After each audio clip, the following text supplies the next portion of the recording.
শেষ হয়ে যাবে, তারপরে কোরআনের কথা বলে শেষ করা যাবে না।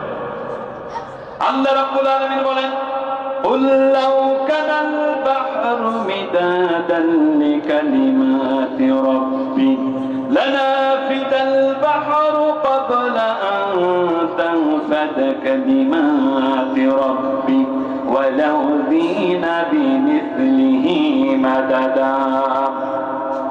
আল্লাহ রাব্বুল আলামিন বললেন, নবী হে আপনি বলুন, তামাম পৃথিবীর সমুদ্র মহাসমুদ্রের পানিগুলোকে যদি কালি বানানো হয় আর আপনার রবের কালেমার ব্যাখ্যা লেখা যদি শুরু করে দেয়, কালি শেষ হয়ে যাবে, পানি শেষ হয়ে যাবে, কিন্তু আপনার রবের কালেমার ব্যাখ্যা লেখা শেষ হবে না।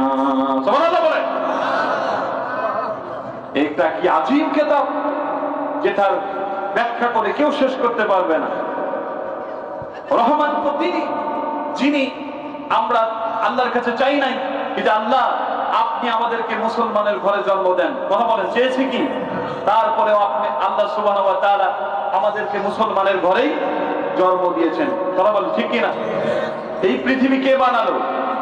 কথা বলেন, আল্লাহ বানালো। আমারে আপনারে আল্লাহ বানিয়েছে। আল্লাহ বলেছেন, লাকাদ খালাকনাল ইনসানা ফি আহসানি তাকওয়িম। মানুষকে যত সুন্দর করে বানিয়েছে, মানুষের থেকে সুন্দর আর কোনো মাখলুক নাই। সুবহানাল্লাহ বলেন। আল্লাহ পৃথিবী বানিয়েছেন, আসমান বানিয়েছেন, আপনাকে আমাকে বানিয়েছেন। তবে সমস্যা হলো কোথায়? এই দুনিয়াতে আসার পর আমার কিছু টাকা হয়েছে, আমার অহংকারের আর শেষ নাই, ঠিক কিনা? আমি মেম্বার হয়েছি, আমার অধীনস্থ ওয়ার্ডের মানুষরে মানুষ মনে করি না। আমি চেয়ারম্যান হয়েছি, আমার মানুষরে আমি আর মানুষরে মানুষ মনে করি না। আমার কাছে যদি কোনো হতদরিদ্র মানুষ আসে, আমরা ফেসবুকে দেখেছি কিছু চেয়ারম্যান হয়ে তার নাগরিককে সে চর মেরেছেন, কথা বলেন, ঠিক কিনা? এই পাওয়ার তোমাকে দেওয়াই নাই ইসলাম, এই পাওয়ার কোরআন তোমাকে দেয় নাই। ইসলাম তো শিখিয়েছে যে যত বড় নেতা হবে সে তত বড় বিনয়ী হবে, কথা বলেন, ঠিক কিনা? কিন্তু আমরা কেমন হলাম যে আমার যত বড় পাওয়ার আমার ব্যবহারটা তত খারাপ, কথা বলেন, ঠিক কিনা? এমপির সাথে কথা বলা যায় না, অনেক লোক লাগে।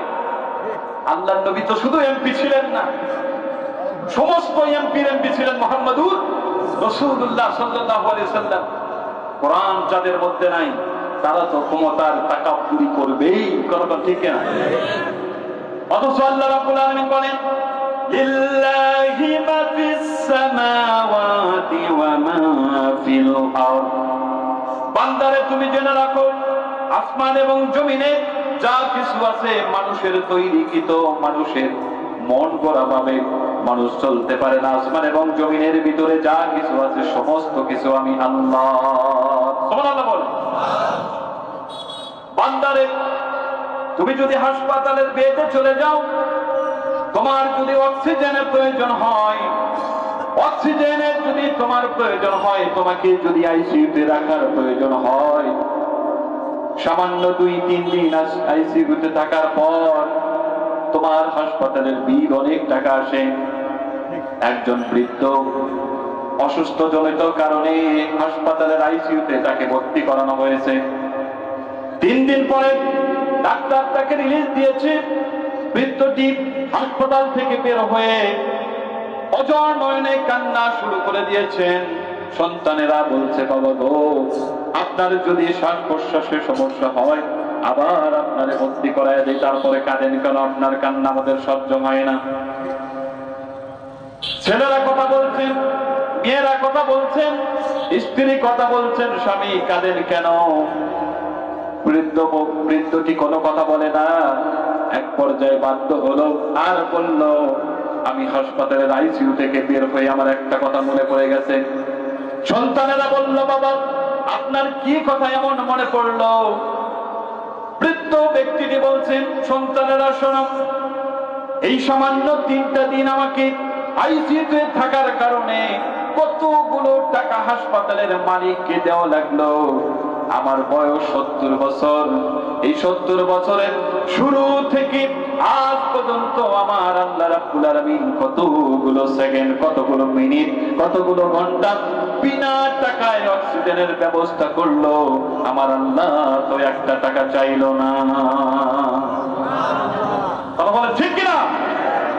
আমার বন্ধুগণ, এই যে টিউব, এই যে বাতির ব্যবস্থা করা হয়েছে, নির্দিষ্ট একটা ইউনিট উঠবে, এই ইউনিটের জন্য টাকা পল্লী বিদ্যুৎ অথবা বিদ্যুৎ কমিটিকে দেওয়া লাগবে।